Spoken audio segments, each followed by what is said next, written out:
di podcast Psychotalk, Psychology Students Talk. Oke, di podcast kali ini kita membahas topik apa sih kira-kira? Topik apa ya? Pastinya menarik banget gak sih topik yang mau kita bahas kali ini? Pasti dong.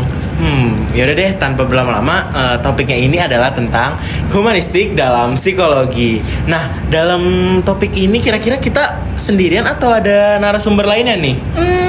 Aturan sih nggak sendirian ya, supaya lebih rame juga nih, lebih rame, lebih informatif. Jadi kita kali ini mau ditemenin sama 3 narasumber yang pastinya kece-kece banget gak sih? Kira-kira siapa ya? Oke. Daripada berlama-lama, mending jangan lupa simak videonya ya. Betul teman-teman. Dan jangan lupa untuk di like, subscribe, share, dan komen supaya makin banyak orang yang tahu soal podcast kita kali ini. Halo semuanya, kembali lagi di podcast favorit kalian yang selalu nemenin kalian makan, nugas, belajar, dan healing. Walau kadang kalian stres dikit. Bener banget, karena kita hari ini bakal bawain topik yang kelihatannya kayak serius banget, tapi tenang guys, karena di sini hostnya bakal bawainnya dengan tenang, dengan santai.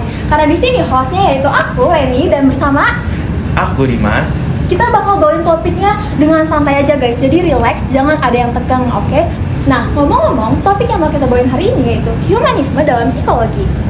Nah, kita di sini nggak sendirian nih, ada 3 narasumber kita yang kece-kece. Boleh diperkenalkan? Halo, perkenalkan, nama aku Syifa. Senang banget bisa diundang di sini. Terima kasih. Halo, aku Devi. Aku excited banget buat isi materi hari ini. Salam kenal ya guys. Halo semuanya, kenalin nama aku Audi. Semoga topik humanisme ini bisa menjadi topik yang menyenangkan buat kita semua. Pasti dong, karena pembawa acaranya aja fun banget.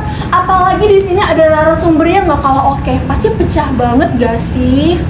Oke, sebelum topiknya lebih jauh nih, kita mulai dari yang basic-basic dulu aja kali ya. Nah, yang pertama ini saya mau nanya, menurut kalian itu humanisme itu gimana? Izin jawab duluan ya. Jadi humanisme itu adalah sebuah pandangan yang menempatkan manusia sebagai pusat perhatian. Jadi itu kayak fokusnya itu pada nilai, potensi, potensi dan juga kehormatan manusia. Jadi kayak manusia itu dianggap sebagai makhluk yang mempunyai kemampuan berpikir, punya kemampuan merasakan, dan juga punya kemampuan untuk menentukan hidupnya sendiri gitu. Bener banget. Kalau menurut perspektif humanistik tuh percaya kalau manusia itu pada dasarnya baik. Jadi orang yang punya perspektif humanistik itu bisa lebih peka, bisa lebih menghargai, bisa lebih empati kepada sesama kayak gitu sih. Iya, benar, setuju, sepakat. Jadi singkatnya, humanisme ini itu memiliki pandangan bahwa kita nih manusia tuh ya selayaknya kita sebagai manusia memanusiakan manusia. Kita harus diperlakukan manusiawi tadi. Terus kita punya hak untuk tumbuh, kita juga punya hak untuk dihargai, dan kita punya hak untuk memilih pilihan kita masing-masing.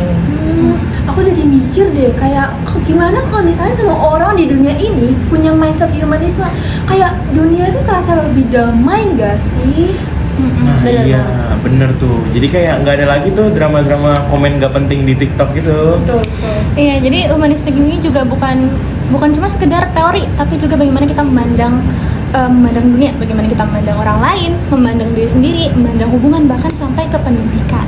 Bener banget, kayak yang tadi udah bilang, kalau kita punya perspektif humanistik di diri kita bisa jadi lebih peka kayak gitu. Jadi manusia itu memang pada dasarnya baik, cuma ya seperti itu. Humanisme itu kayak keren banget gak sih? Kayak ini tuh baru overview loh guys, kayak baru permulaan aja, baru definisinya aja kayak udah keren banget. Aku jadi penasaran deh, pengen bahas humanisme dalam psikologi itu lebih dalam lagi. Nah, sekarang kita mulai masuk nih ke dalam ranah psikologi. Nah, saya tuh mau nanya nih, kalau humanisme itu bener gak sih kalau dia tuh merupakan salah satu aliran penting yang ada di dalam psikologi?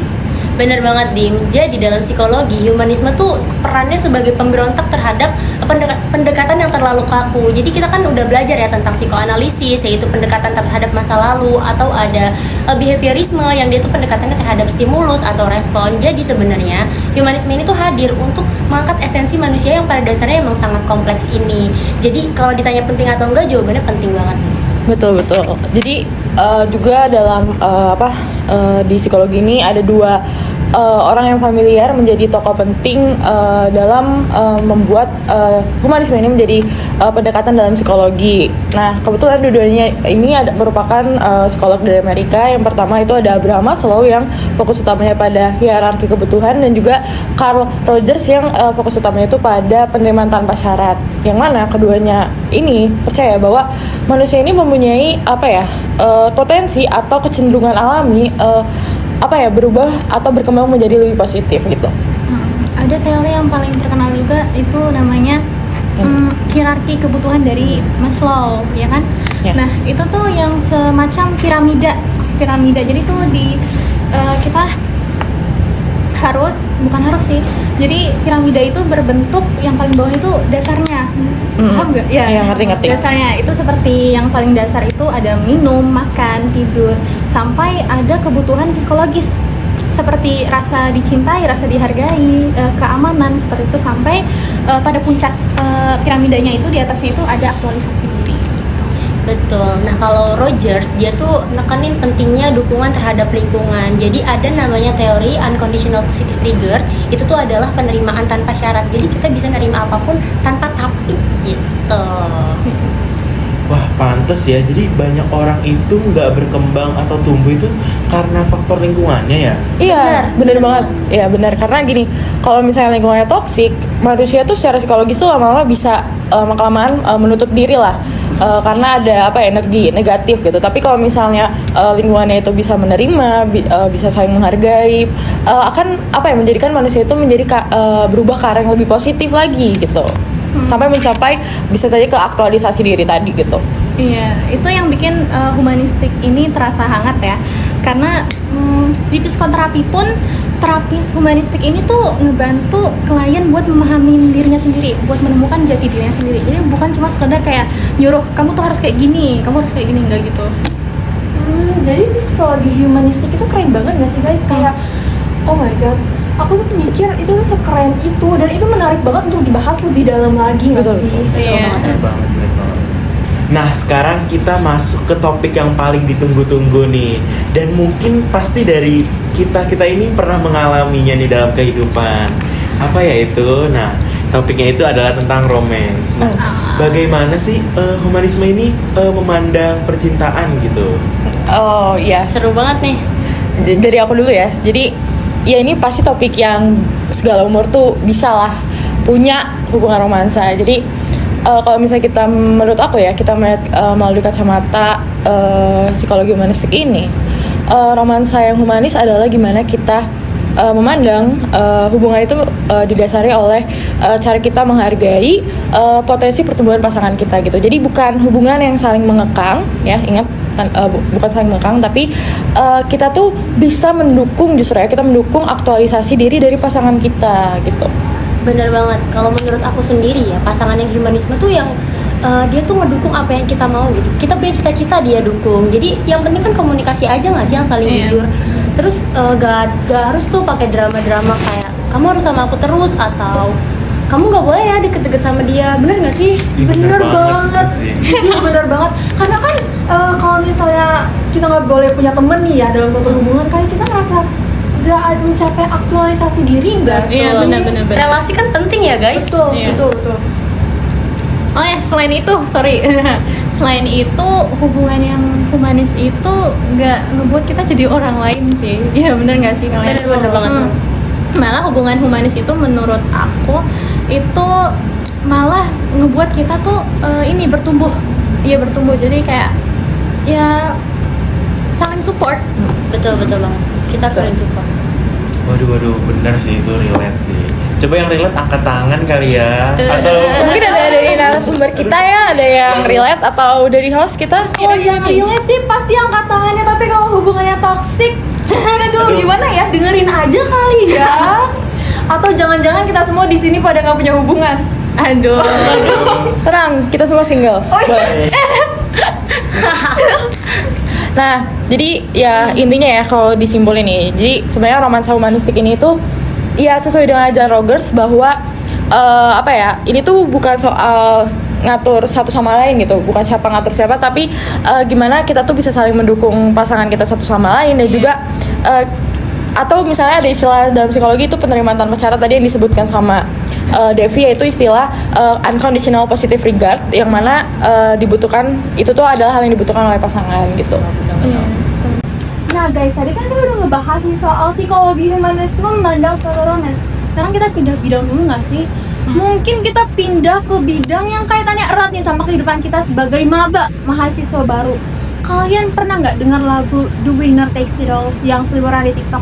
Kayaknya tahu sih, kayaknya tahu. Ya, itu tuh sering tahu di TikTok. Yang mana sih, boleh gak sih kalau aku searching sekarang? Boleh. Boleh. Makin tahu.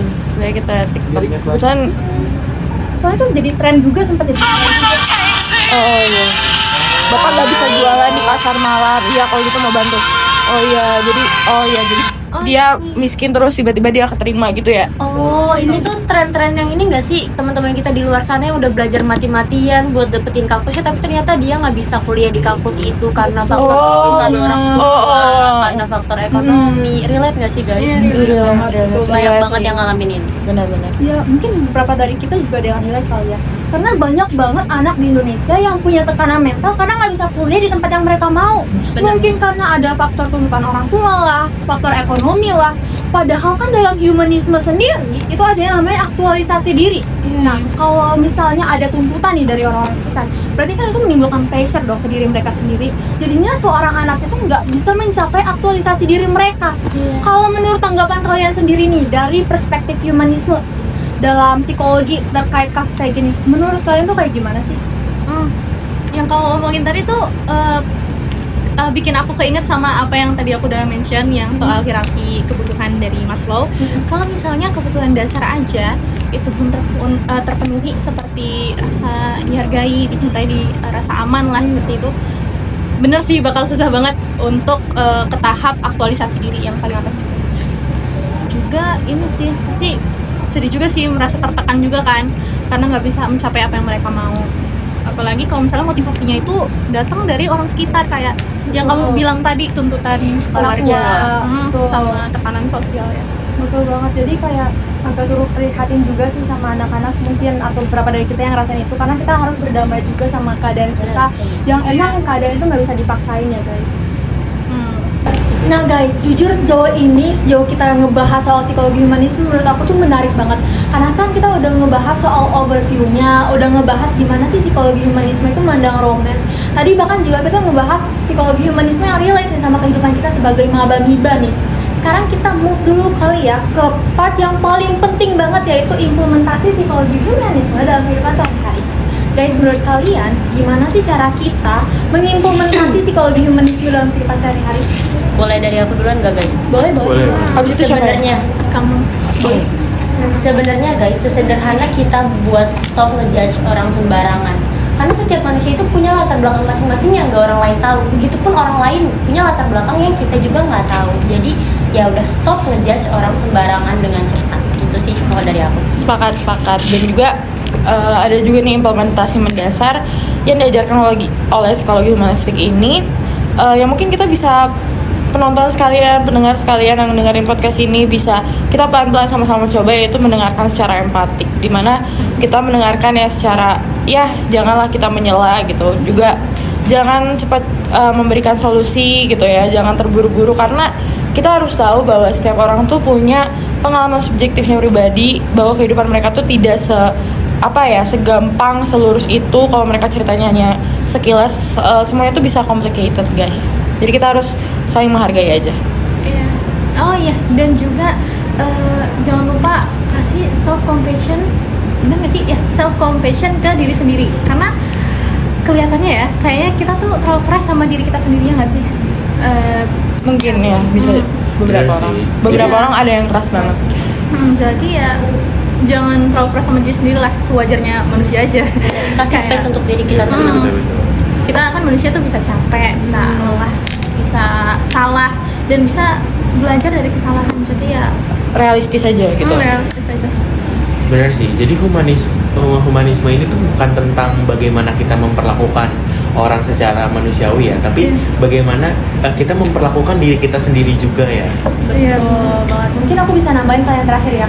Jadi caranya itu yaitu kita ciptakan lingkungan itu sendiri, yang dimana lingkungan yang bisa menghargai perbedaan, bisa menghargai opini, dan yang paling penting nih, jangan takut untuk berkembang ya teman-teman. Iya, setuju. Setuju. Oke, obrolan kita hari ini cukup seru ya. Dan kita juga bisa nyimpulin nih dari obrolan kita hari ini. Jadi psikologi humanistik ini merupakan kerangka yang cukup penting ya dan esensial gitu bahasanya. Dan kita juga di sini tuh nggak hanya membahas tentang sekedar kayak definisinya doang gitu. Kita membahas bagaimana konsep psikologisnya gitu. Seperti yang tadi udah disampaikan oleh Siva ya tentang aktualisasi diri dari Maslow. Lalu juga tadi yang disampaikan oleh Devi tentang unconditional positive regard dari Rogers. Nah, hal itu tuh bisa masuk ke dalam hubungan dan pendidikan. Bahkan kita juga bisa terapin itu dalam kehidupan sehari-hari. Betul banget. Jadi intinya psikologi humanisme itu memandang kita untuk memahami manusia, memanusiakan manusia, mengajarkan kita untuk menghargai, memahami, mendengarkan, dan memberi ruang untuk kita bertumbuh. Iya, setuju banget sih. Humanisme itu bikin lebih hidup gitu. Iya, humanisme juga bikin hubungan lebih sehat ya. Iya. Dan humanisme juga tuh bisa bikin kita pelan-pelan mencapai aktualisasi. Betul. Wih, keren banget ya. Saya mau berterima kasih nih kepada narasumber kita, 3 narasumber kita, karena udah menyempatkan waktu untuk datang ke podcast kita. Terima kasih juga teman-teman. Dan kami juga mau mengucapkan terima kasih banyak di sini untuk para penonton yang setia nemenin podcast kita kali ini. Jangan lupa ya guys, diterapkan humanisme dalam psikologinya. Dan juga mungkin sekian podcast kita pada kali ini. Sampai ketemu di podcast kita berikutnya. Bye bye.